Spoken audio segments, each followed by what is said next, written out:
We'll get going. So I'm particularly excited for this session. I've already told the panelists this, but as many of you already know, I have lived experience of psychosis. I was a mad teenager and was heavily involved in the system, inpatient, outpatients, from the ages of about 15 to 21. It's been a long time since I was in that mental phase of my life, and I'm doing a lot better. But in like my darkest moments, I was trying to reach out, find places where I could find support, find people that understood. And I remember like searching online for support groups and found the Icarus Project. And I remember their material being really inspirational for me. So it's my great pleasure to introduce this panel featuring Jax McNamara, Sasha DeBrule, and Erica Fletcher, who will speak more about the legacy and the retrospective of the Icarus Project. So over to you guys.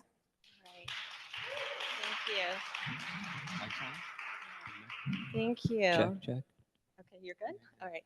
Hi, everyone. My name is Erica Fletcher. I'd like to thank the organizers for this amazing conference. It's truly been wonderful to be in community with you all and to have this truly amazing coming together and an opportunity to tell and retell stories of activism and what mutual aid and grassroots organizing can look like.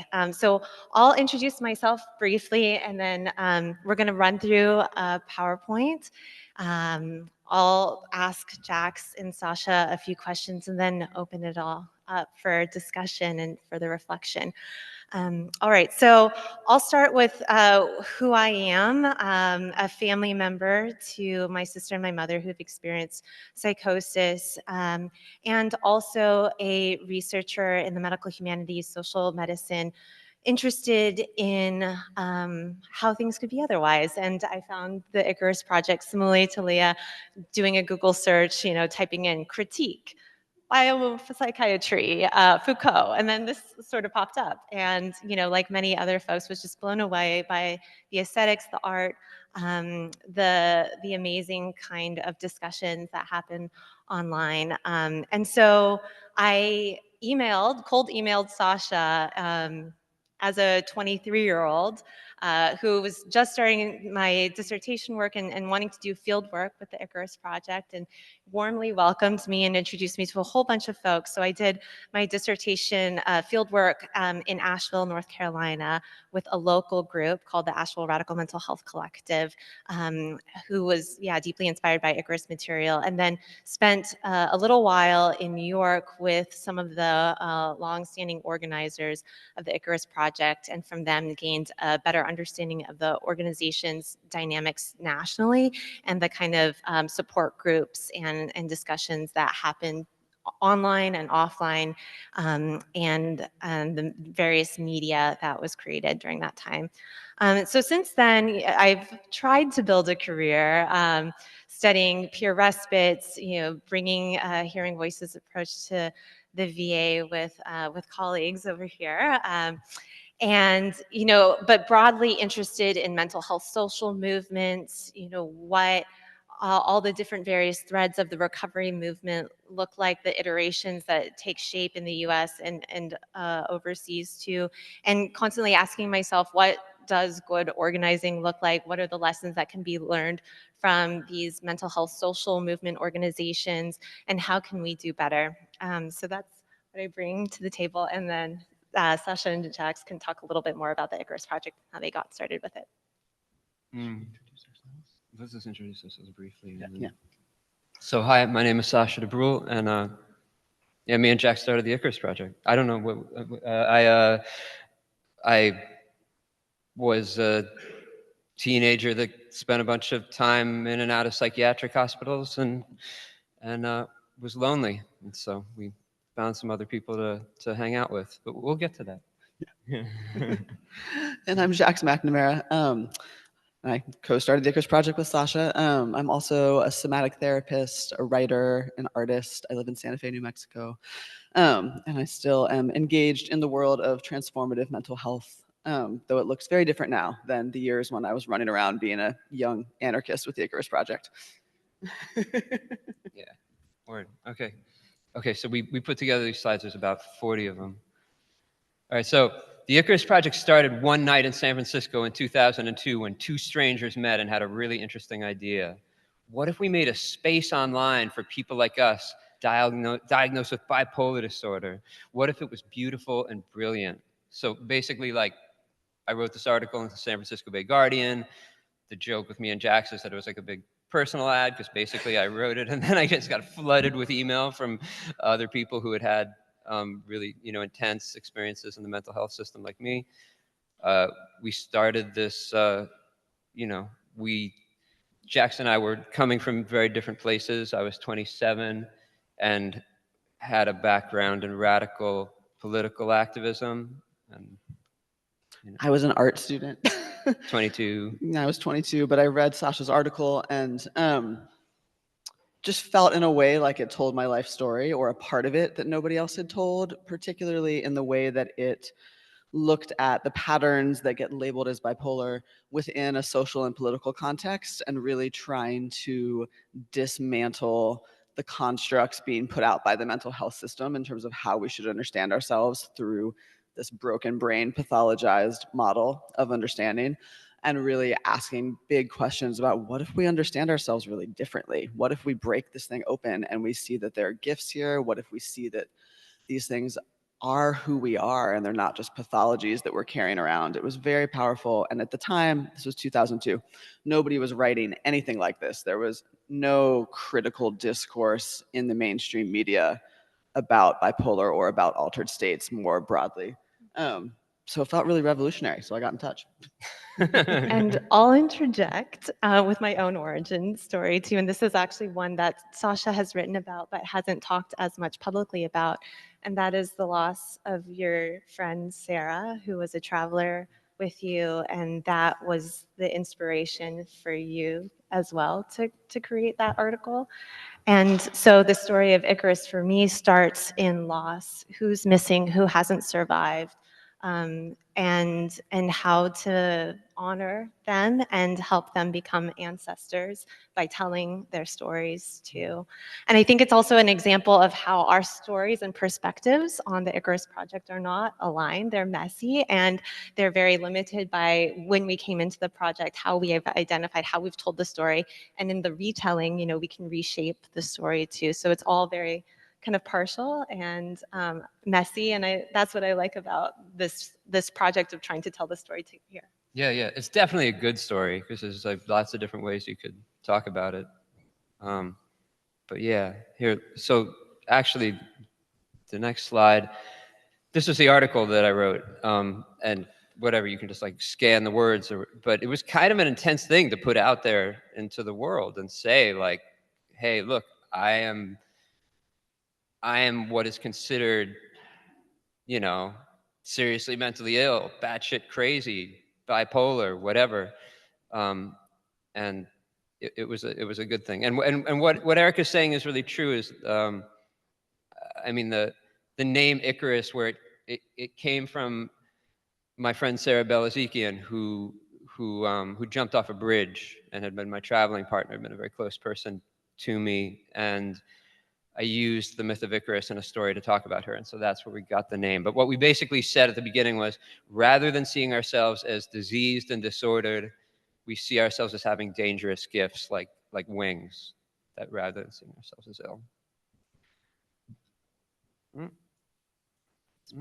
It's this one. Oh, yeah. All right, so how do we think about the Icarus Project in context of the larger recovery movement? I think that there's many ways of thinking about this. Broadly, the recovery movement was about, mutual aid, providing an array of different ways to heal and live in community together. And we can think about that movement in the last several decades as, dissipating in a way and becoming potentially co-opted, becoming kind of mainstreamed.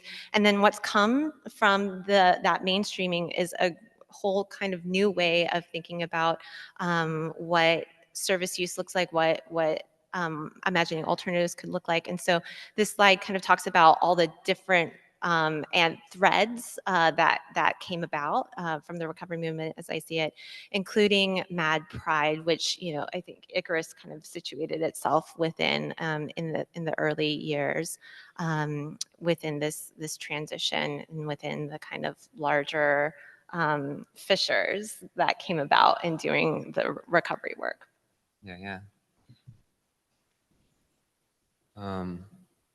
Yeah, I like it. I think Erica made this slide, but it's a rhizome, right? It's a rhizome. I think there's some metaphor there from some, cool theory. But basically, this is in retrospect, after the Icarus Project being together for a while.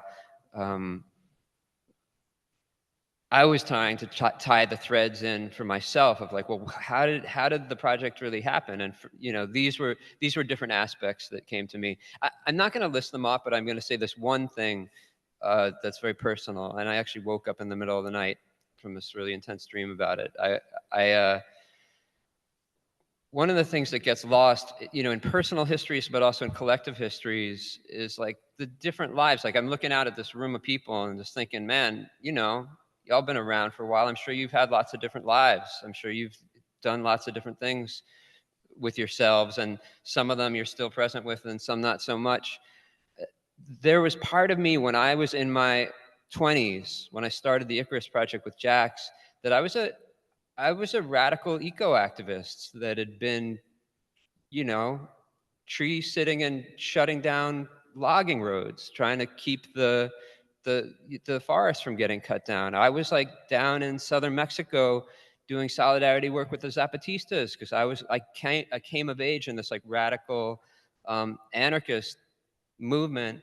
And when I reflect on where I come from, so many of the people that I knew from those times, I still know a bunch of them. A bunch of them are dead and a bunch of them have gone their different ways, but we were all really intense people. We were all really intense. Like the people that you find like on blockading a logging road, these are not like people who are just kind of, very like calm folks. They're folks who feel shit really intensely, who would easily be diagnosed with some kind of mental illness or not.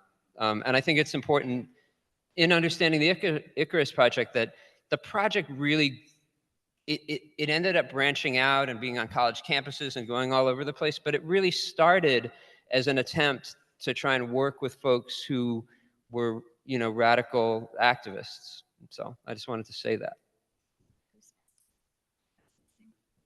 Oh yeah, right. Actually, there's some very important foreshadowing in the slide, the subtle foreshadowing. It's like, look at that list and see what's not there. There's nothing about racial justice. So we'll come back to that. It's gonna be a theme that's gonna come back around. Yeah. Right. So this was our original website, and the woodcut image is actually of Sarah Bilezikian, the friend who jumped off the bridge. And I built this website. I taught myself how to do HTML out of a textbook and sat in my school's computer lab and figured out how to code. Because that was how we did things back in those days. Like if they just needed to be done, then somebody fucking figured it out and then you just did it. And then you fixed all the mistakes afterwards. And so when the project started, the website was really the whole hub and life of the project. And you have to imagine that this was the early 2000s. There was no Facebook, there was no Instagram. So people weren't connecting on social media. So they were connecting on our website. We had all these forums with all these wild forum names like Give Me Lithium or Give Me Meth, Psychotic Delusions, or what was that one? The Psychotic Delusions, or I can't remember. Whatever. They were hilarious. All these alternate dimensions or psychotic delusions. So that was the forum, and which was amazing. It opened up all this space for people. Yeah, and all these people came to these forums. We had no idea what we were doing. It was like we put out, okay, who's ever seen Labyrinth? And there's that part where the person makes the sounds that call all the rocks up out of the water. You know what I'm talking about? That was what it was like. It was like we put out the beacon, the wingnut beacon, and all the wingnuts came up out of the water to join us. And all of a sudden, they were like on the discussion forums and talking about the most intimate things. And Icarus, at one point, we had someone, I don't remember who it was who did this, who did a little mini study on the length of an average post on the Icarus forums versus the length of an average post on internet discussion forums at large. And Icarus posts were like 4 times longer. People would just pour out like everything they were going through. And so this incredible intimacy developed. And because it wasn't Facebook, nobody's photos was associated with what they posted. So you could have this beautiful anonymity if that was what you needed. You know, people had handles like Mad Liberator was one of the most prolific forum posts. I missed that guy. Oh, he was amazing. Yeah. Mad Liberator was amazing. But so people could just show up and they could just write whatever, and it wasn't associated with who they were in real life. Although, that said, people did form all kinds of friendships in real life based on their internet. Married. People got married who met on the Icarus forums. It really translated out into the real world in beautiful ways. You know, if everything we're saying is new to you, like if you don't know about the Icarus Project, I feel like there's this very important thing that I like to always try and impart about our project, was that what we were doing in the early 2000s, part of what made it so exciting was that when we came in to trying to find a movement of people to work with, the movement was very polarized, and part of what we did was we said very explicitly at the beginning, like if you can be a part of the Icarus Project if you take psychiatric drugs or if you don't take psychiatric drugs. And that was a really big thing, because in like the psychiatric survivors movement, there was a real stigma against people taking psychiatric drugs. And if you use diagnostic categories like bipolar or schizophrenia, or you think all those categories are a bunch of fucking bullshit, you are welcome to be a part of what we're doing. And just doing that opened up all the space for a bunch of people who, I think otherwise would have had a harder time finding each other. So just to say that. You want to read that?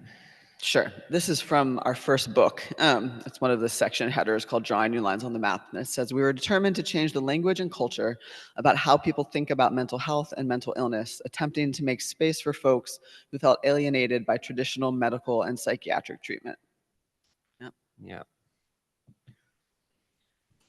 We made thousands of these postcards and distributed them widely. We thought of ourselves as seeding new ways of thinking about intense mental states. I mean, it was very exciting in the early years of the Icarus Project to have this thing that wasn't just an idea, but it was like, here, come join us. Come join us. We have a physical, like, online space that you can come and be a part of our movement. And yeah, so this is an old Eric Trucker painting. I just want to say one funny thing about these cards.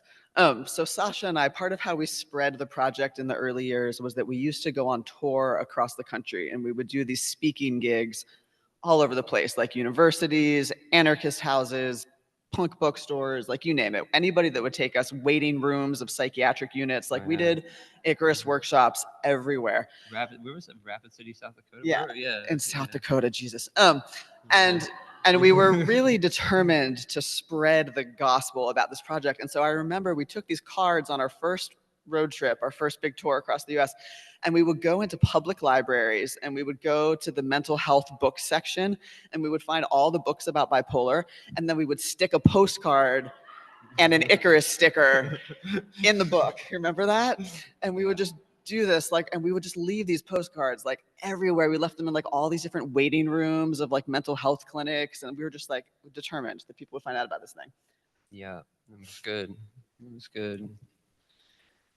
We compiled the words and images of dozens of contributors and published this book modeled off of US zine culture and aesthetics. So yeah, so we ended up making this book together in 2 months, like in a manic fury, because navigating the space between brilliance and madness, a reader and roadmap of bipolar worlds. And it was amazing because it was our words. We had our stories in it, but really a lot of the content of the book was taken straight out of the discussion forums, like in the first year of the discussion forums. Without really getting people's permission. Yeah, without getting people's permission. It was sketchy. It was sketchy. But we were, but like we were on a mission.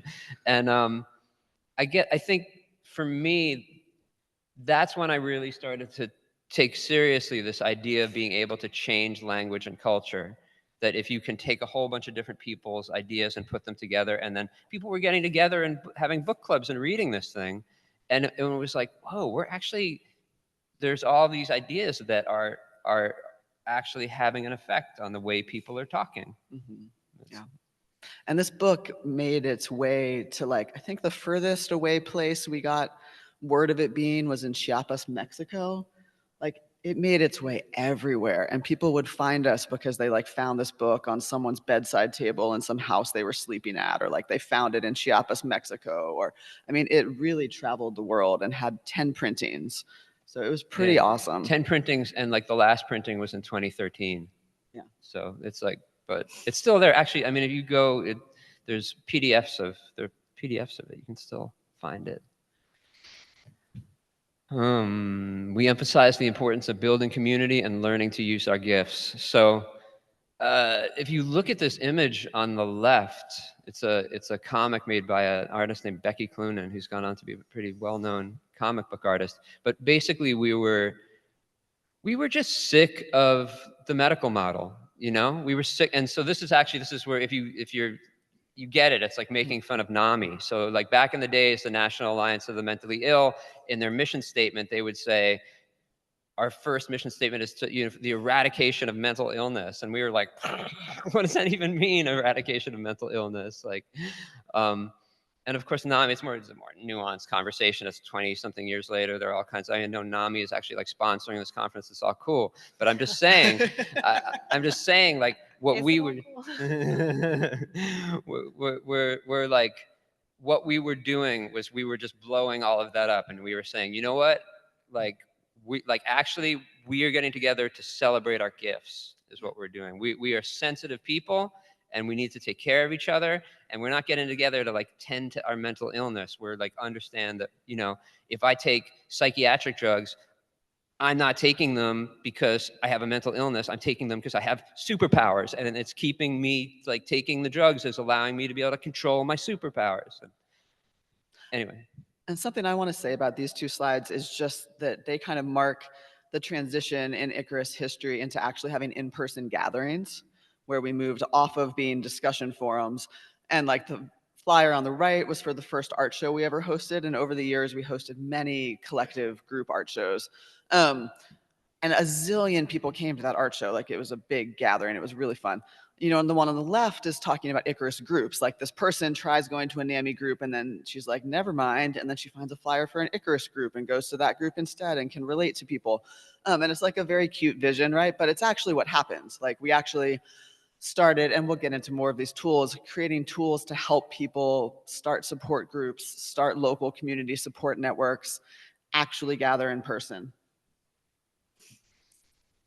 Oh, yeah. Okay, so then the story gets more exciting, right? Because then we invited more people to come and join us and be a part of the work that we were doing. So a couple years later, we recruited this amazing artist, musician, Madigan Shive, who inspired us to think of collectivizing Icarus. So at the time, Icarus was me and Jax, and then the administration, the people running it, was us. Yeah, I mean, we were the ones who were making the decisions about everything. And then Madigan came from the same kind of like punk rock DIY world that I came from, and she was like, I think Icarus needs to be a collective, and yeah, so we started the Icarus Staff Collective. Yeah, and then it gets even more exciting. So like, so then me and Madigan went on this tour together, and we were like traveling around the Northeast, and we ended up in Northampton, Massachusetts, and everyone was like, oh, you got to go check out the Freedom Center, folks. There are these people who are doing this like really radical organizing. And that's how we met Will Hall, who ended up becoming a really important part of the Icarus Project. And at the time, the Freedom Center was doing this very grassroots psychiatric survivor organizing, getting people together, like having acupuncture and yoga groups and hearing voices groups. And there was a mix of people who were part of the, who were like going to school, and then people who were not, who were like more from the street. And it was a really cool scene. And we had this vision you may recall, of like, we were like, what if we could create freedom centers all over the country? What if we could use the Icarus Project to create like a national movement? But spoiler alert, we did not pull that off. Yeah. But around that same time, we partnered with this organization called Fountain House. It's a mental health clubhouse that's been around since the 1940s and has a big space in Manhattan that gathers people. And they gave us an office in Manhattan. And this is kind of the moment where the Icarus Project became more legit, because we had a physical location. We had this larger organization that had like clout. And they liked us because they were having a hard time recruiting young people to be a part of what they were doing. And yeah, and so we were organizing out of the Fountain House building, and we did things like this art show. There's like a million things we could say. We could go off, but you're getting a little. Yeah. Oh yeah, then we redesigned the website. Yeah. Yeah, and this one was just saying that like a lot of people worked on the website, moderating the forums and communicating frequently with fellow members. Moderators were volunteers and low-wage workers, many of whom greatly struggled with poverty. Yeah, and so around this time we started to have more tensions that would continue to kind of amplify around like who's in leadership, who's getting paid, who's not in leadership, who's not getting paid. A lot of the website workers were doing a ton of work behind the scenes, like people who are like Drupal monkeys, whatever, no one knows what that means. It's old technology that used to run the website. But like, you know, we would have like this kind of dedicated cadre of nerds working on the website behind the scenes and getting like no credit and no money, you know, and then there were like me and Sasha and people who are kind of like the public facing folks who got the invitations to go speak somewhere and to present and to get a stipend, to go to some university, you know. And so the kind of class tensions started to become stronger and really challenging to navigate. And I think we didn't really know how to navigate it. Yeah, what the fuck did we know? We were just no one taught us how to run an organization. We were just like suddenly found ourselves in these leadership positions where we didn't really know much about being leaders. And for a little bit more context, could you talk a little bit about the financial contributions and how the connections sort of arose to fund the Icarus Project originally? Yeah, I mean, this part's really important. The Icarus Project, initially, the way that we were funded was my mother in New York City, who like has all these connections in the funding world, had a friend whose daughter was diagnosed with bipolar disorder. And she just gave us, right at the beginning of the project, gave us $10,000 to make that Navigating the Space book. And that's what we lived on. Mm-hmm. And then through similar connections, there was a foundation that we applied to get a grant. And that's how we applied for a grant. Jax had never written a grant proposal, but was really good at writing grant proposals. And we got a grant, and that's how we partnered with Fountain House. But then the dynamic became that as the grant writers and as the people connected to these larger social circles, you know, you had a direct connection to the funding source in a way that the other kind of volunteers didn't. And so it made it harder for folks to feel a sense of leadership and ownership, from what I understand. Yeah, no, I think that's definitely true. I mean, and we personally met some of the original funders, and they were, you know how it is in this world. People are really into like the cult of personality, you know, and just like identifying with humans. So it's like our initial funders met Sasha and I in person. And so for them going forward, we were the Icarus Project, you know, for better or worse, even though like actually we brought in other people, we had a staff collective. We were not the Icarus Project. The Icarus Project was like thousands of people all over the world at this point. But we were the founders, right? And we're still sitting here talking to you. We're the ones that got invited to this conference to present about the Icarus Project, you know? So it's like a really complicated thing, that kind of founder syndrome, and then how that interfaces with the funding world and the nonprofit world. And yeah. Yeah, but I think it's important to note, actually, just for like the clarity of story, that we did not, because we had those connections, we didn't take a traditional, we didn't just like jump, we didn't become a nonprofit organization, a 501c3. We didn't like have to jump through a ton of hoops to, you know, apply to foundation funding. We also never took any money from the government or from pharma. Yeah. And that was like on our website. It said it really clearly. It was a strongly held value that we were like, we will never take money from pharma. And it would have made a lot of things possible if we would have taken some money from pharma. But I mean, Yeah. This would have been a really different story if we had actually had, like a bunch of money, but we didn't. All right, where do we go from here? All right, so in 2006, we self-published a guide about starting and running peer support groups. People all over the world downloaded it and started local Icarus Project groups, which often lacked sustainability. These included groups in India, Argentina, Spain, and all across the US, including college campuses. And this was, dare I say, a big deal. It was kind of amazing. There was like these Icarus groups that were popping up all over the place and then like coordinating through our website. Sometimes yes, sometimes not. And it was really powerful. And this, this guide had a bunch of good ideas about how to start a group.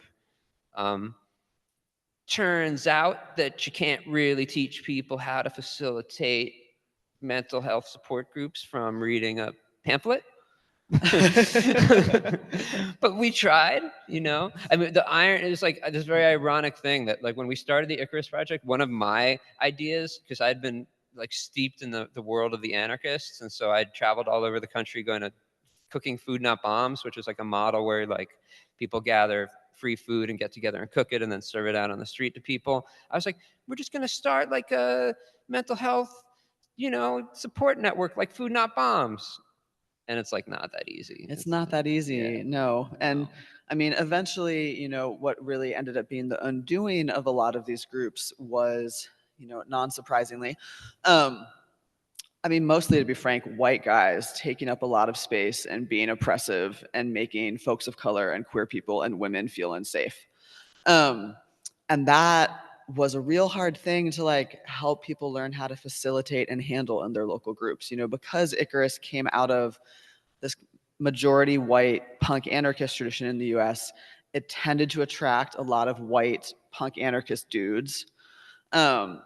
And some of them were great and were like the most tenderhearted, wonderful humans you ever hung out with. And then some of them were like loud and did not know how to share space with people who weren't white guys.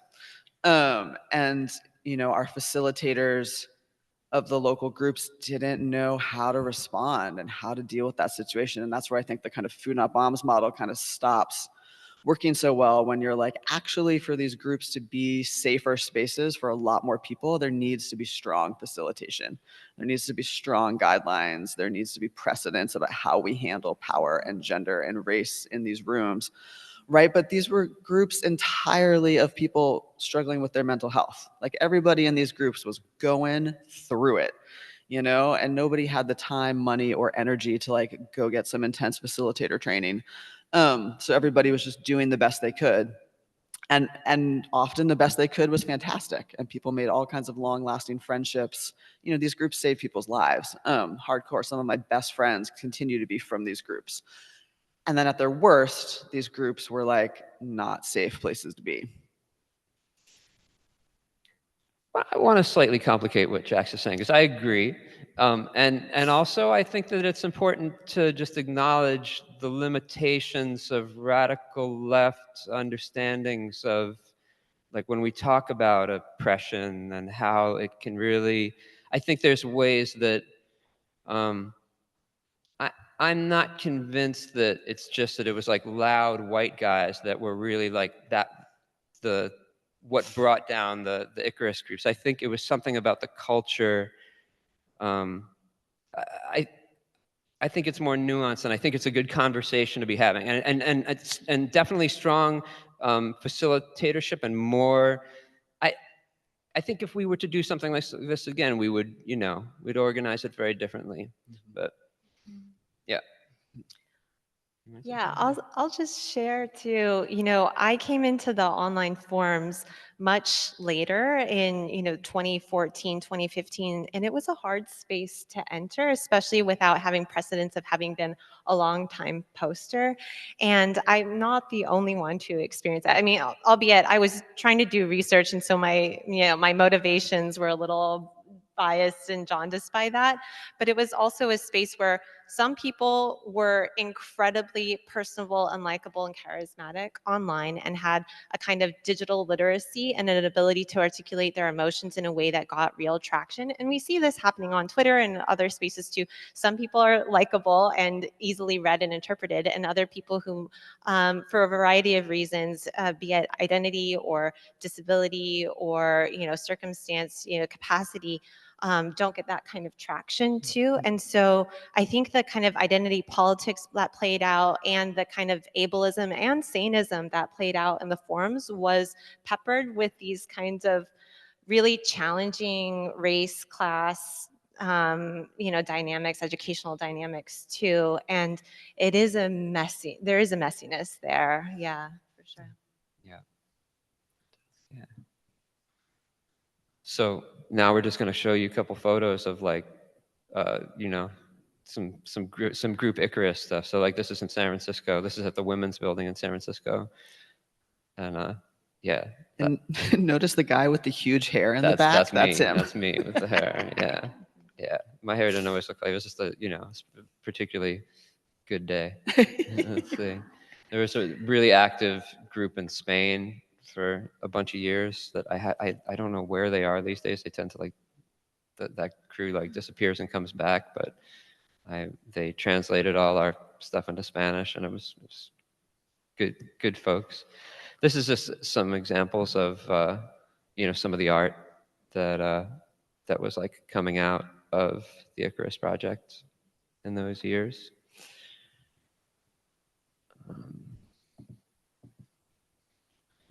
Yeah, so this was an image from the Asheville Radical Mental Health Collective.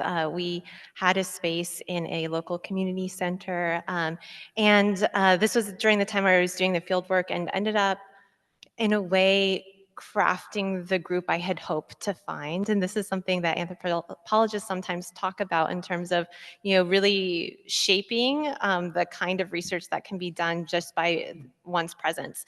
So when I got there, the collective had experienced a loss of a member by suicide and was sort of reeling with that and grappling with that. And a lot of facilitators at the time lacked capacity to host the meetings. But then there was a young person who was moving to the city and wanted to talk to people and wanted to interview people and wanted to do field work in the meetings.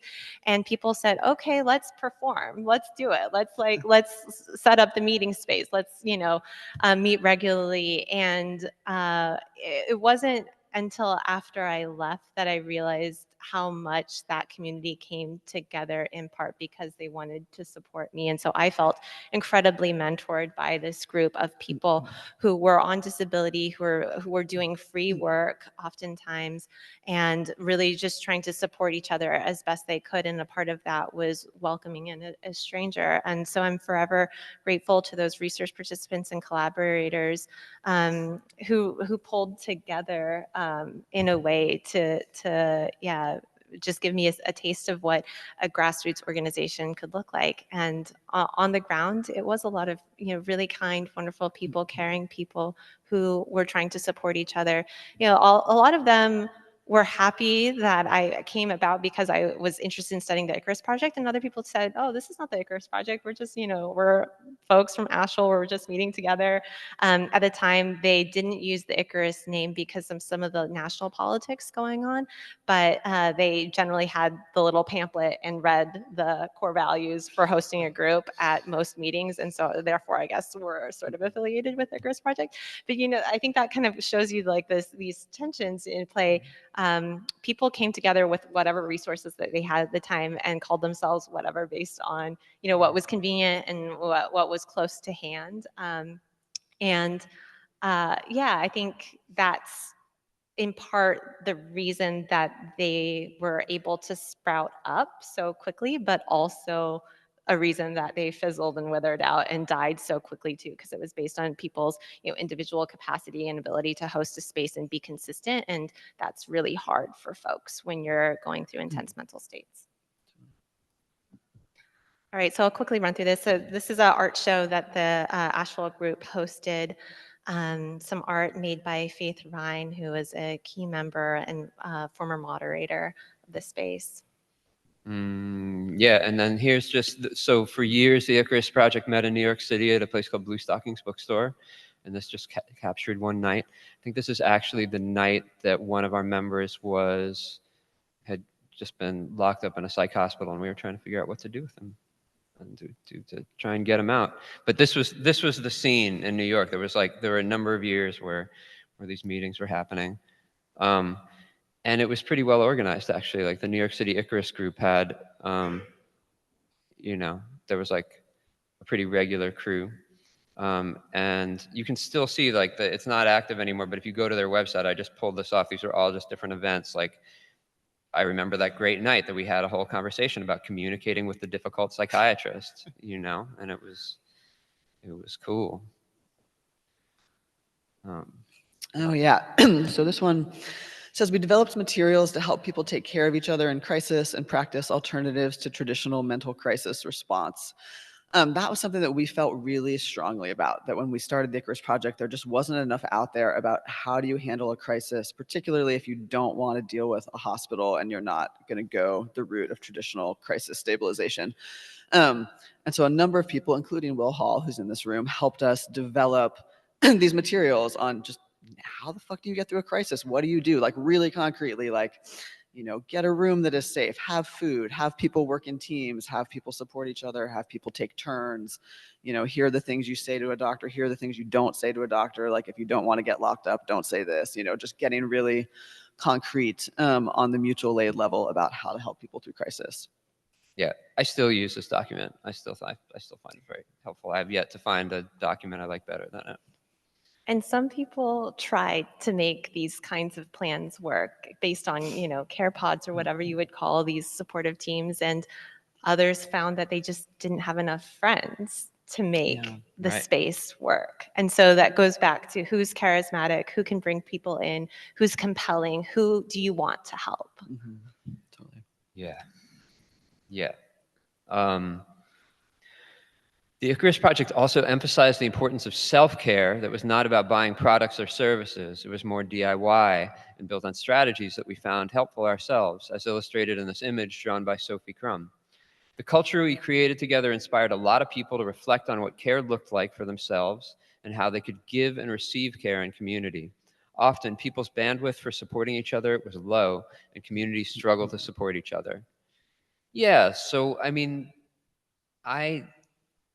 I think I would venture to guess that part of the reason why people, even though the Icarus Project is actually, these materials and this kind of organizing in the Icarus Project hasn't been around for a long time, but people still know about it, is because I think there were a lot of people that were very affected and found it very useful to be having these conversations outside a medical model, and obviously this image in particular is way more geared, it's more like kind of punk rock counterculture. But the idea of just like taking care of the basics, it's just like huge and makes a huge difference who's suggesting to you to take care of the basics, whether it's a doctor or your friend.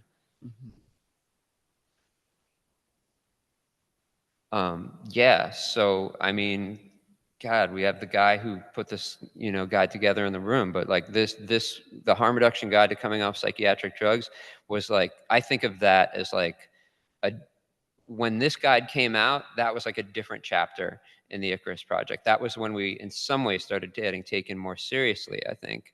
I think that one of the powers of this document was that it was really, there were a lot of hands in it, and then there were, and there was people like me who like, I'm very public about the fact that I take psych drugs, and I'm like, cool to talk about it. And then there's a lot of people who aren't, and there's a lot in between. But I remember hearing, I don't know how I don't know how long it took until this guide came out, but the American Psychiatric Association ended up putting their own version of this guide out because they were obviously felt pressure to do it because there's so much information about going on psychiatric drugs and so little about coming off. But anyway, in the context of the Icarus Project, I feel like this push, I don't know. I give a lot of credit to Will Hall, and I'm glad he's in the room so he can hear me say it. I think that Will brought he was actually he was older than all of us and had more experience in the movement. And he is he's a really sharp guy who like understood that doing this was gonna, cause a lot of stuff to happen. And I'm grateful that it happened in the context of the Icarus Project and Freedom Center. Anything else about this before we move on? Oh yeah. I don't know how many different languages this has been translated into, but there's someone in the audience who probably does.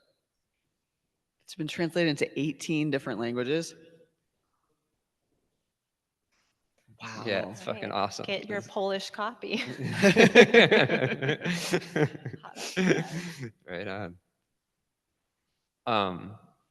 Oh, okay. Well, so this is a good story, and it also involves Will Hall. So once upon a time, this woman named Mary Ellen Copeland developed this thing called Wellness Recovery Action Plan. Will, who was like more tuned in to the recovery movement than I think the rest of us, brought it into the Icarus Project. And it was this idea of like writing down, what it looks like when you're well, what it looks like when you're struggling, what do you need to do to take care of yourself, if you go into crisis, what do you do? And people in the Icarus Project were like, wow, this thing is like awesome and really practical, but it's kind of sterile the way it's written. What if we rename it Mad Maps and just start like making our own and putting lots of art in it?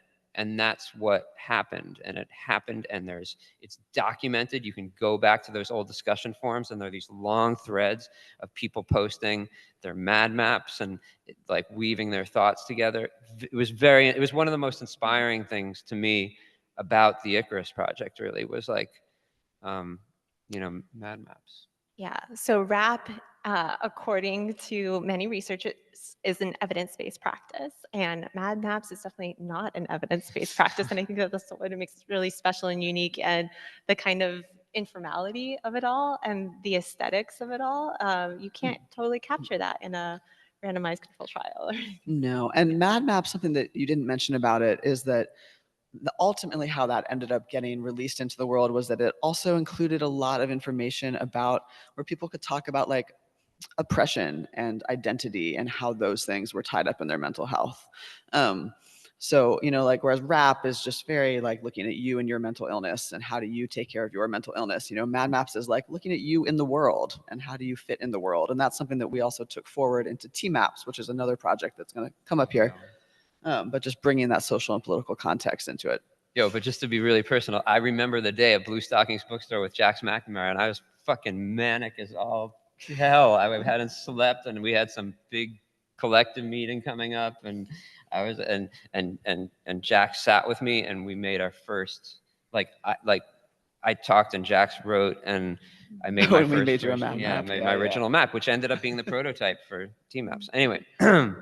Well, I think that's actually like a key illustration of how your friendship really kept the Icarus Project together in many ways, and continues to invite conversation, and relationships were so key and fundamental to the ability to organize together and come together. And so these messy friendships and relationships and community that you built led to all of this. We couldn't have done it without it. Yeah, I mean, that's true.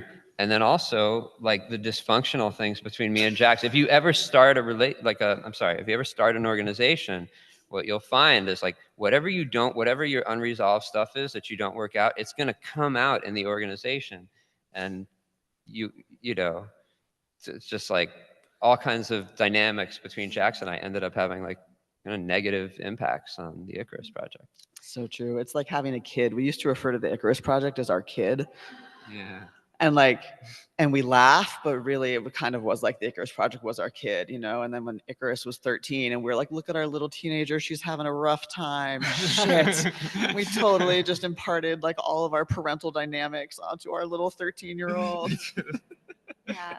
And then eventually the kid was like, fuck you. And then the kid rebelled and moved on. Well, and the other component too, I'll just add, so Sasha and I live 10 minutes away from each other, and we're all parents now.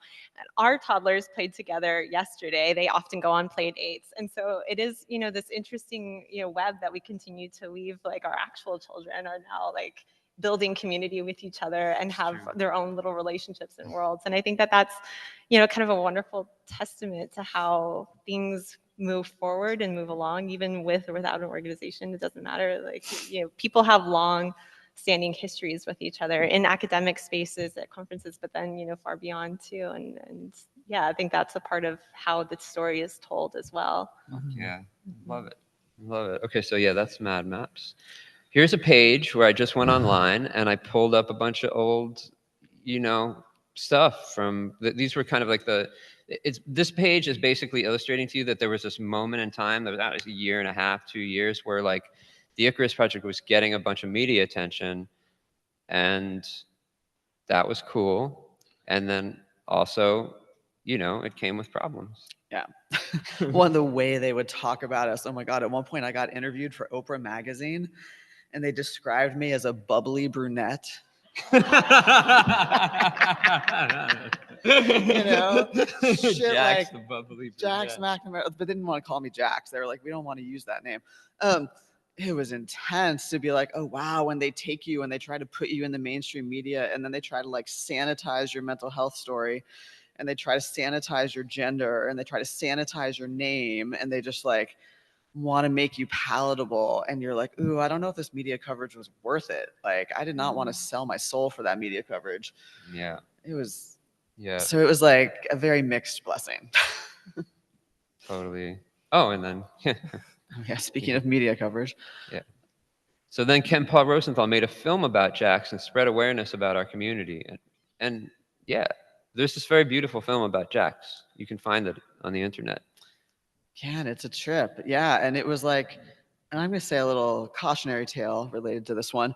When he approached me wanting to make a film about me, it was as his like grad school thesis project. I was like 25 at the time. And so I thought he was going to like make this little film, show it at grad school. That would be the end of it. But God, you got to be careful about media, because instead he like made his entire career on this film, toured it all around the world. It blew up. He never let me see the film before it was released. I wasn't allowed to have any input into how it was edited. And so the first time I saw it was at the world premiere. And he made some editorial decisions that were fucked up, that I would not have approved of or authorized. So just to say, be real careful if you are someone starting a project or like starting to get a lot of media attention, like be real careful about what you let people say about you and what you agree to and how much say you have over the final product, because it can really change your life. I mean, I could say some things about this image, but I could say that it was made for, there was a whole national campaign that we organized. We called it Mad Gifts Week. Actually, it's funny. Originally, it was going to be called Dangerous Gifts Week, and then it was actually Will Hall who was like, "No, man, you can't have a Dangerous Gifts Week. That's like way too. You can't talk about people with serious mental illness being dangerous in a national, thing. That's like that's not a tactically wise thing to do." Mention Sarah Quinter. Oh man, the artist who made this, the artist who drew this, her name is Sarah Quinter, and she's brilliant. She's super brilliant. She's one of the most brilliant people I've ever known. Yeah, and she did a lot of the early Icarus art. Yeah, yeah. Can we talk a little bit about how you see Mad Pride now and the way that you identify with it? Yeah. Okay. Well, okay. So I guess so. There's. I don't use the language of mad pride now. I'm not particularly into the language of madness nor pride particularly. The last time I got locked up in a psych ward, I got out. The people in the Icarus Project had basically kicked me out. The house, collective farm we were living on, kicked me out. I was not someone you wanted to be around. I went and lived in a yoga ashram for a year, and I was working in that yoga ashram, and at some point I realized that I wasn't interested in cultivating madness or pride, and that in fact the language of mad pride, while it might be strategically wise to have to be a minority that claims pride in something that was once considered to be something to be ashamed of, interpersonally, my experience was that being part of a mad pride organization gave a lot of people leeway to act like jerks. That was my experience, me included, and I feel like that I think that there's ways that movements based on identity there's ways that we can build power with our identities, and that at a certain point, I think it's probably good to hold it loosely. And I think madness is probably one of those. Yeah. But yeah, Sarah Quinn art. It's beautiful. Like, look at that. Okay. So Icarus Project leaders went on speaking tours across the country. Some felt like more members should have had a pathway into similar leadership roles and represent our mission and vision publicly. Issues of representation, diversity, shared ownership, and paid versus volunteer positions created long-standing tensions within the organizations. So this was on our Mad Gifts tour in 2007. Me and Will and Matt again, which was a good time. But I feel like it's important to point out that Icarus unfortunately fell into this trap of having faces of the organization that people recognized, and then other people not getting recognition. And we were those faces for a while. Yeah. So yeah, but it was cool too. It was really cool what we were doing. I think like all this time later, I'd like to see a lot more of it personally. Read that. Sure. In 2015, the Icarus Project shifted its leadership and mission to address critiques about representation, prioritizing marginalized voices, particularly those from Black, Indigenous, and people of color communities. This change marked a deepening of the organization's commitment to decolonization and inclusivity, but also sowed tensions related to local efforts versus national leadership, paid versus unpaid labor, and what creating safe spaces meant in practice. Yeah, so we were at a particular cultural moment within the left where there was more and more and more of a push to decenter white leadership. I actually stepped out of the Icarus Project permanently in 2014, partly for personal reasons because I just needed a break, and partly to make space for leadership of people of color, because I felt like if Sasha and I were still there as the two figureheads, it just wasn't going to change. And then Sasha stepped back a year after that. And, we were wanting to be part of movements for racial justice, and we're really hearing increasingly the voices of Icarus members who were people of color who felt like there wasn't space for them or not space in leadership, and that the organization's priorities were not being set by people of color at all, and that decentering was having ripple effects down through the local groups and kind of at all levels of the organization. And so we initiated a real inquiry. We hired some friends as consultants who did racial justice work to just be how do we change this thing? How do we shift the momentum of this organization that at this point, has been around for 12 years and has been a majority white-led organization for 12 years? How do we change that? What do we do? And so we got all kinds of advice. We tried all kinds of things. Mostly, I think we bungled it pretty thoroughly. It was a big mess. It didn't go so well. We made some poor hiring decisions about some of the folks that we brought in, and there were just a lot of factors, but it was a very messy transition. It was rough. One thing that I think is really important, if you to understand the dynamics though, you have to remember that we weren't a traditional nonprofit organization. So by the time that we made the decision, hey, we want to change this leadership and have there be a leadership that's people of color running the organization, we didn't have a staff handbook. We didn't have a harassment policy. we didn't have any of the things that like a nonprofit organization would have. And we kind of put it on the people who we were asking to take over to do all those things. And so they kind of, the people that we hired who didn't have the long-standing history of the organization came along, and they were like, what the fuck are these people doing? Like, this is a mess. And so what came out of that? Oh, okay. I think the other component too is just how financially strapped the organization was. So for several years, the coffers were empty, maybe $2,000 or $3,000 a year annually. And then with this new influx of money, there was a real opportunity to change the organizational dynamic. And so I think a lot of organizations struggle with an influx of money and how to spend money wisely once there's new money coming in. Yeah. But then quick through the rest. Yeah, totally. So like, okay, one thing to know is that like I left Icarus, went to social work school, got a job in the psychiatric system, and then spent a bunch of time training peer workers. And I took all these lessons from Icarus and tried to manualize them in this thing called T-Maps. And Jax and I developed this tool that you can find online, and it's cool. Check it out. Yeah, it's like, I'll just say it, it's like a we tried to replicate the old discussion forums. So if you look at the questions, there's like a question, and then there's a bunch of responses, and the responses are like taken from our friends. Anyway, shout out to Will Hall that he started Madness Radio around the time we started the Icarus Project, and it's still going, and it's still awesome, and you should listen to it.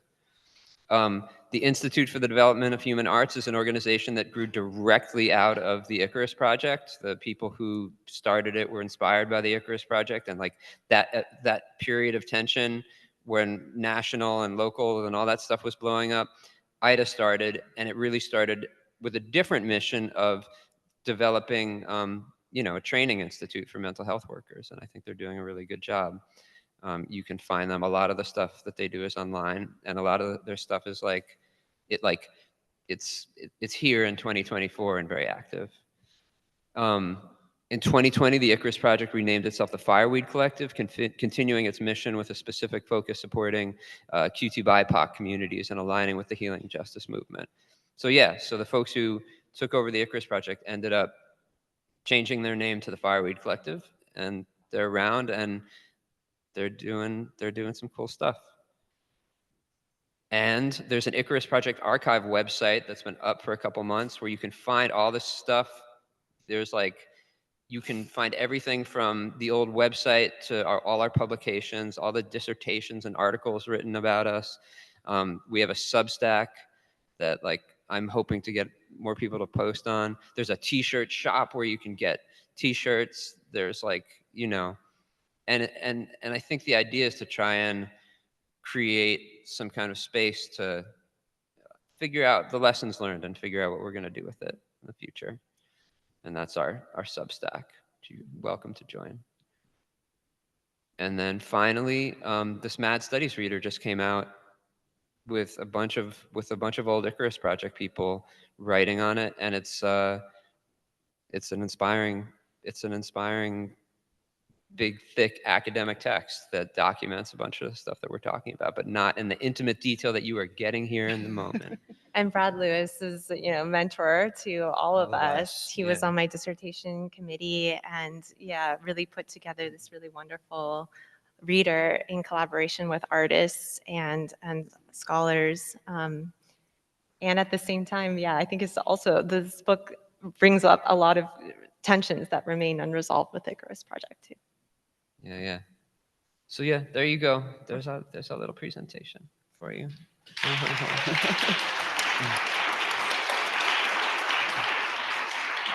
So should we open it up with questions? Yeah, I think there's questions. All right, so I think we have some questions from the virtual space, and then if folks have questions in person, just raise your hands.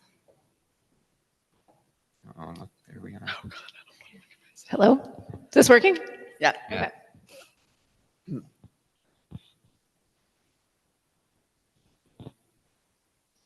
So this was really beautiful. Really, thanks so much for doing this. And I guess thanks also for the conference organizers for facilitating this retrospective. And so I guess Sasha, I know you personally. I know you're a very humble person, but you've alluded to how there was this elevation of the leaders, right? And this had an effect on people. And I guess I'm just wondering, like, how did, to the extent that which you're comfortable, could you say how it affected you, and then what recommendations you have for others who are taking leadership positions where they might get put up on a pedestal and, in a way that's not really what they sought to do in the first place? Hi, Phil. So what I'm going to say, I hope answers your question, but I've thought a lot about leadership in, in the years since the Icarus Project. I think that the movements that inspired the Icarus Project, the movements that I came up in, were a real product of a reaction to what happened in the 1960s and 70s, where there was a lot of leaders who really took advantage of their power in really awful ways. And when I was coming up, there was just a distrust in general of leadership itself. And I think that ended up affecting the Icarus Project in a really negative way, because in some ways we were like, no, we're all the same. What did Madigan used to say? We're all, something about like we're all leader. We're not a leaderless organization. We're a leader-full organization. Everyone's a leader. But like the reality was, there was power dynamics, and I think that we didn't deal with them well. I can speak, in the like there were times where I took advantage of power and I didn't realize I was doing it. And I think where it has left me as a grown-ass man now, reflecting on how to be a better person, is that I think about mentorship a lot more. I think about how important it is to have people who are more experienced than you that are mentoring you, and being able to mentor people who are less experienced, and ideally in whatever kind of future iteration of this kind of thing that I'm interested in being a part of, there would be a lot more conscious mentorship. I hope that answers your question. I think Jeremy had a question.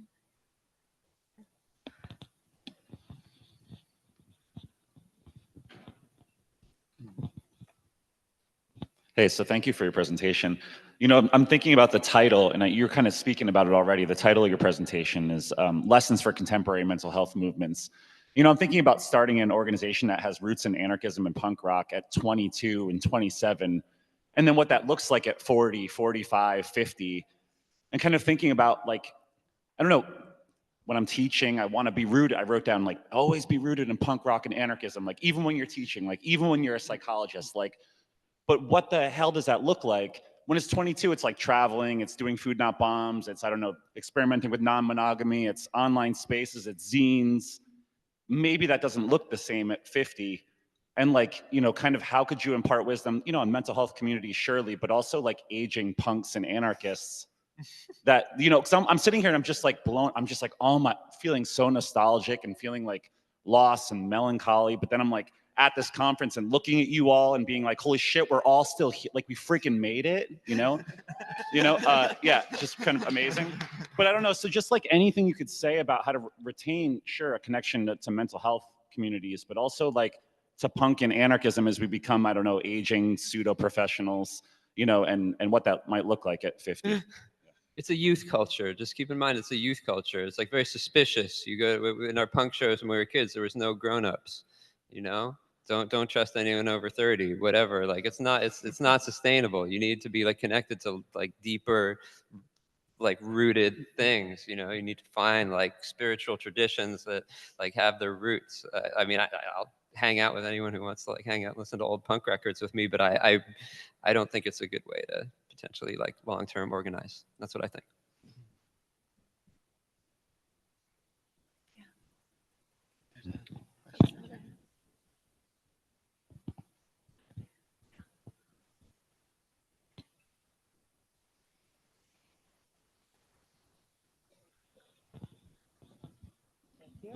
Hi, thank you so much for your presentation here and for all your labor over the years. I definitely directly benefited from the Icarus Project.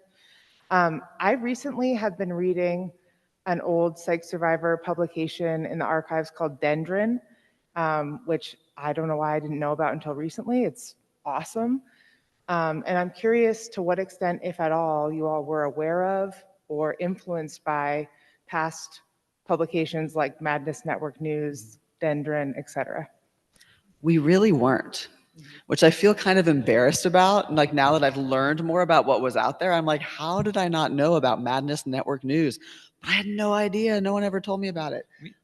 We made a pilgrimage to meet David Oakes when we were on our first tour. That's right. You remember that? He took Yeah. us to his office and talked our ear off. It was great. But no, we were coming from a different place. I mean, I learned about Dendron magazine from David Oakes and Mind Freedom, and just to be frank, like Mind Freedom's the organization I was talking about when I said I didn't feel comfortable being, because I was like, I'm trying. They're telling me to read this guy Peter Bregan, who's telling me that like my drug I'm taking is a brain disabling agent, and this is fucking with my head. Yeah, I mean, honestly, like Sasha and I both, when we met, well, I was off meds when we met in the middle of a giant manic episode, and then I had a giant breakdown and went back on meds and off and on and off and on. But mostly, he and I were on meds a fair amount, and we didn't feel like there was a place for us with the old psychiatric survivor movement because of being on meds. It felt like it was so clearly anti-psychiatry, and we were trying to carve out this space with Icarus that could be super critical of psychiatry and could really make space for people on both sides of the med divide. And it didn't feel like the psych survivor movement at that time was holding that kind of complexity. So we distanced ourselves a fair amount. We've got a question from the online Q&A. I think this is following up on the earlier conversation. Brooke says, what do you think is a good way to long-term organize? That's a great question. I mean, I would say I'm not the expert here, so I'm going to speak to what I observe that seems relatively successful around me, or what I admire in organizations that seem like they're doing a good job, because I don't feel like I did it with the Icarus Project. But I would say starting slowly, like really taking your time to be really thoughtful, having a really awesome group of advisors, not necessarily like board of directors, but like just deep advisors and mentors who you can really think it through of like, what are the thoughtful ways to set this thing up? You know, if I could go back and talk to my 22-year-old self, I would be like, slow the fuck down. Maybe don't start this organization when you're manic. Even though it's giving you all the energy to get it done, like it's not the best time to get an organization off the ground. You know, like find other people who have relevant wisdom. You're only 22 years old, you know? Because there was so much we didn't know. And I would also say find people who understand organizational administration, like nonprofit administration if you're a nonprofit, or like, you know, whatever you are. But we didn't know anything about the nuts and bolts of just like how you run a thing, like budgets, hiring, staff policies. Like that seemed really boring to us, but it's a real mistake that we never actually got our ducks in a row in those areas, because it really affected the people who worked for us, you know? Yeah, I just want, I don't have like the wisdom to tell you what to do, but I do just want to add to what Jax is saying. And like, there's ways we caused harm to people that worked with us, you know, like straight up, because we weren't organized enough to know what we were doing. There were people that got hurt. And so I'm really proud of what we did with the Icarus Project. I think people should like know more about it and all the things, but like there are ways that we like, yeah, we didn't know what we were doing, and we hurt people. That's all.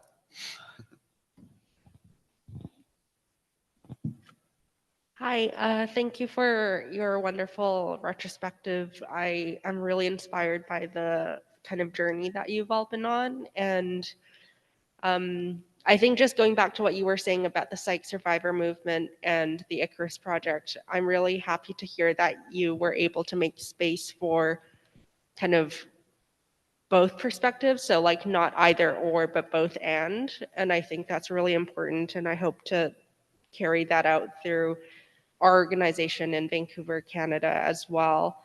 I had something else to say, but now I don't remember. So I'll pass it over to Tracy.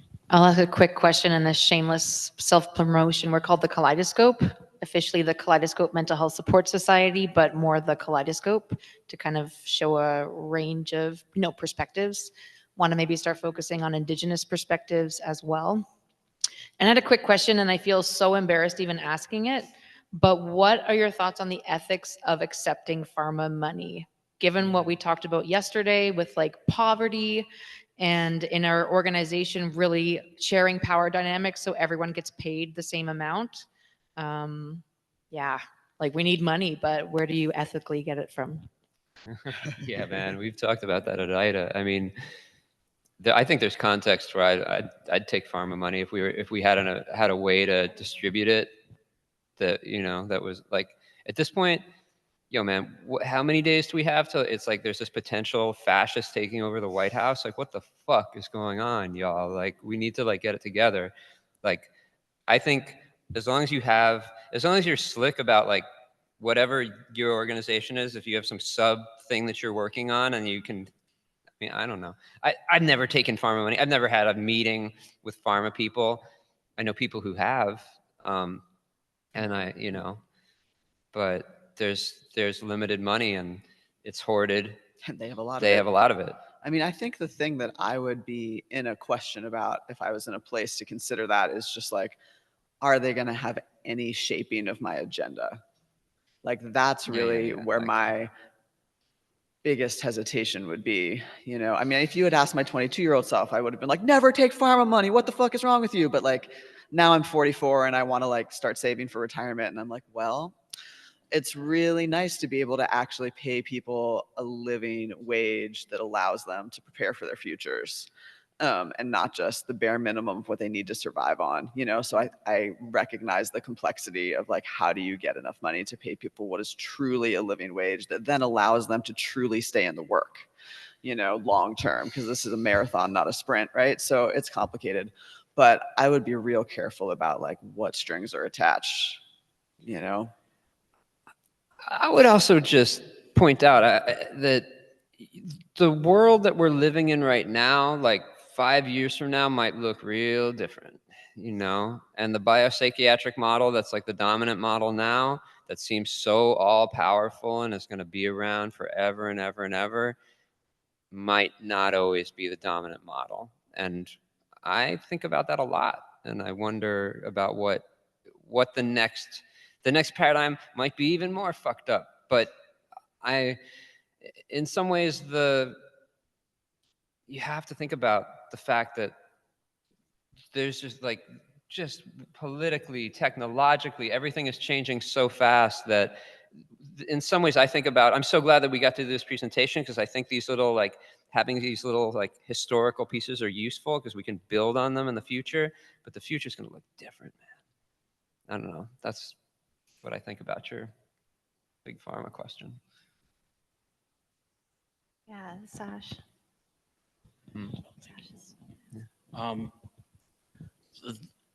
Your brilliance versus madness reminded me of Lovecraftian horror, and I was wondering if there was any influence from that. From what? Wait, I didn't hear your question. Could you say that again? Yeah. Brilliance versus madness. It reminded me of Lovecraftian horror, and I was wondering. Oh, H.P. Lovecraft. Yeah. Oh, does he talk about brilliance and madness? Madman's knowledge is like knowledge, like people who are like, they're crazy, are saying crazy things. It's like unknowable knowledge of the gods, so to speak. Yeah. Yeah. What's the question? I just wondered if it was any influence from that. I was interested in reading your books and was wondering. That's cool. No, I've never actually read H.P. Lovecraft, but the brilliance and madness thing is something that I think it helps me all the time, still framing the way I think about how, Yeah, Cindy. Oh. Oh, Matt. Yeah, thanks again for the presentation. I was curious about the languaging, changing and identity politics around Mad Pride. And I guess as a national, international movement, what are your thoughts around languaging and identity in terms of collective organizing as a social movement, if we can call us that? Yeah, I'm curious to hear your thoughts on that and the changing landscape. Yeah. Well, Matt, what I first saw madness attached to the Madness Consumer Survivor Ex-Patient movement, it was when you put it together. And your playfulness is really inspiring to me because I think you're shaping language too and playing with things and workshopping ideas. Do people think that madness is a good term to use, the M word? Should we be using the M word everywhere? And there's been some really great online discussions about Mad Pride, Mad Studies as a field too, and some contention around who gets to speak in those spaces and what Mad Studies is, and if that identity is one that should be put forward. So, I mean, I think if anything, the Icarus Project is an experiment, and it's a playful one, and it's a disastrous one, but it's also like a way of tinkering, right? It's a way of creating new visions and new worlds, and we do that through language, and you do that through your work too. So I think we should just let the tinkering continue.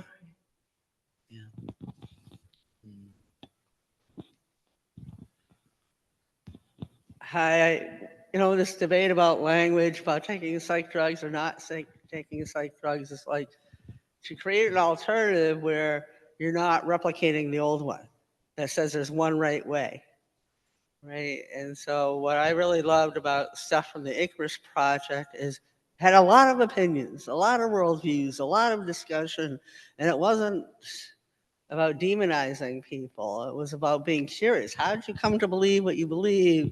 What does that mean in your life? And I have a special connection to Sasha, which she didn't even know. But one of my kids went out, ran away from home, found an Icarus Project thing, came back and said, "Now I know I have a place in the world. Wow. Now I know I can live." And then I had the gift of, and all my kids thought that Sasha was like awesome from the punk rock days. And so he took a picture with me when we were on a panel together, and it got me a lot of points. But on the panel, it was about psych drugs. And, one person's like, I'll never take them again, blah, blah, blah, blah. Sasha's like, for me to function, I'm making this decision, to live in New York City. And I said, well, I'm not on anything, but if I go visit you, I am. It's the only way I'm going to be able to do it. And you brought up rap, and I'm a rap failure. I tried taking it twice and ended up in the hospital both times because I couldn't stand the language, and I couldn't stand the way it looked at me, or the message, and so the zine format and all that stuff reached people who would not pick up, something that looked like it was done by somebody over 30 or had credentials. So I just am so grateful for you guys. And I don't find it amazing if you're an anarchist, you had problems setting up an organization, right? Like a course, right? Like, duh, right? That was the whole point, not to be a structure. So thank you. Well, yeah. But yeah, I think I just want to say I appreciate you mentioning the piece, which I don't think we really got into in this so much, about appealing to youth. Because that was really a huge part of our whole platform, especially in the first 10 years, I would say. I think it shifted a little after that, maybe as we got older. But we were like, what can we create that young people will actually relate to, that they will pick up somewhere and be like, that's beautiful, that's interesting, that doesn't look clinical and scary and pathologizing. Oh, I want to open that. Oh, wow, I found myself in that thing. And I could maybe belong to something, and maybe I could actually talk about my mental health. Because we had both had these experiences, as I'm sure so many of you have, of being like young people, you get into the system, And then they're just using this language for you that feels horrible. And you're like, I never want to use that language to talk about myself. You like pick up some NAMI brochure in the waiting room at the, psychiatrist's office. And you're like, wow, I don't find myself in that NAMI brochure. Like you see some horrible poster on the wall and you're like, I don't find myself in that poster. And you're just like, I feel totally alienated, And so we were like, how can we help these young people not feel totally alienated so they can actually talk about their mental health? Yeah, it makes me think of the current iterations of that where there's kind of a mad presence on TikTok now. Yeah. And I'm not a part of TikTok. I don't understand how it works, but the youth tell me that it is a radical space. And so, yeah, I think that there's another kind of aesthetics in the way that technology shapes organizing too that we could think about. Nice. So you've all, in a way, including Will, you've moved from being punk rockers, radical, wild people, wonderfully wild people. I don't think I appreciated how wonderfully wild you were. But now you're all in the system. You're in we have to say you're in the mainstream system. All of you are in one way or another.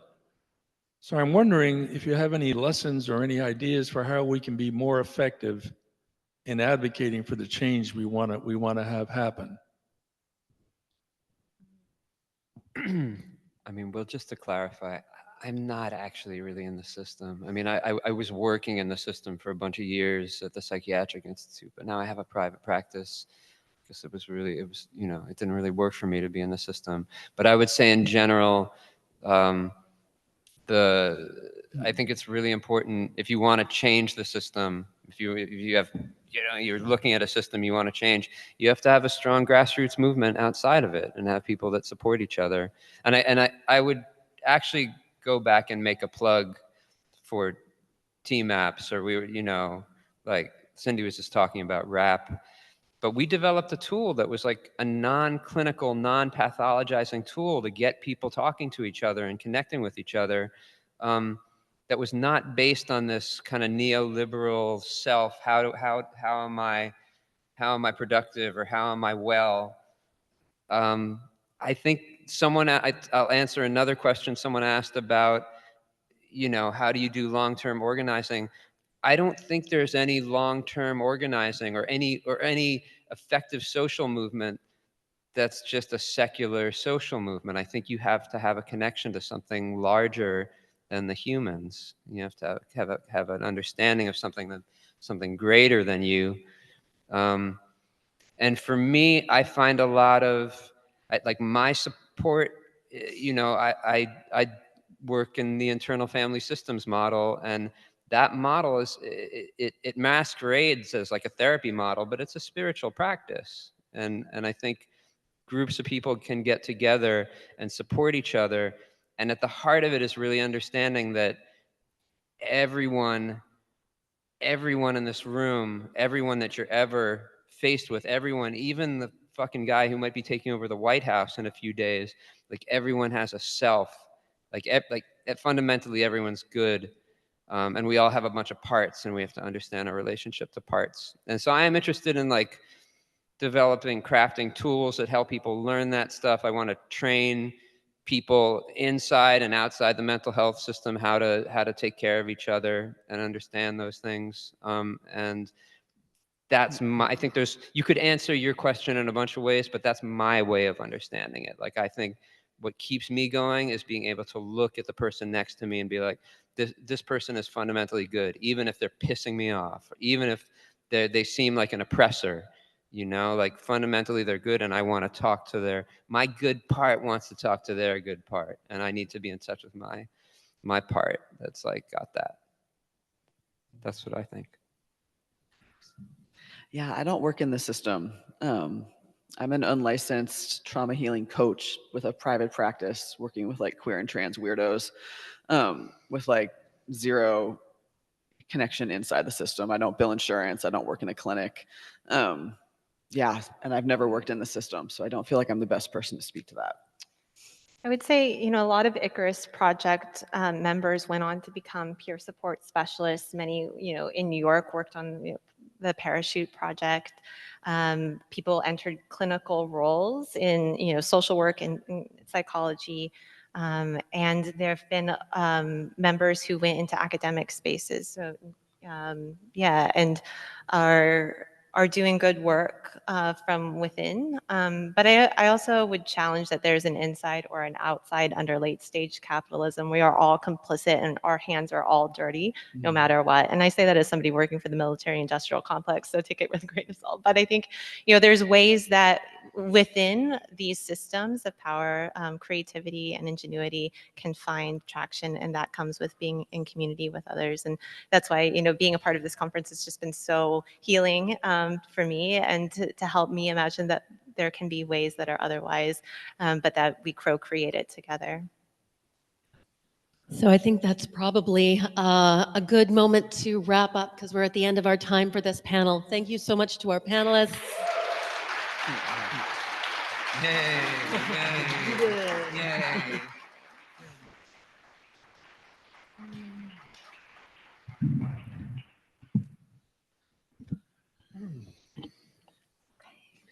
How was that for you guys? That felt really positive. Yeah. Yeah.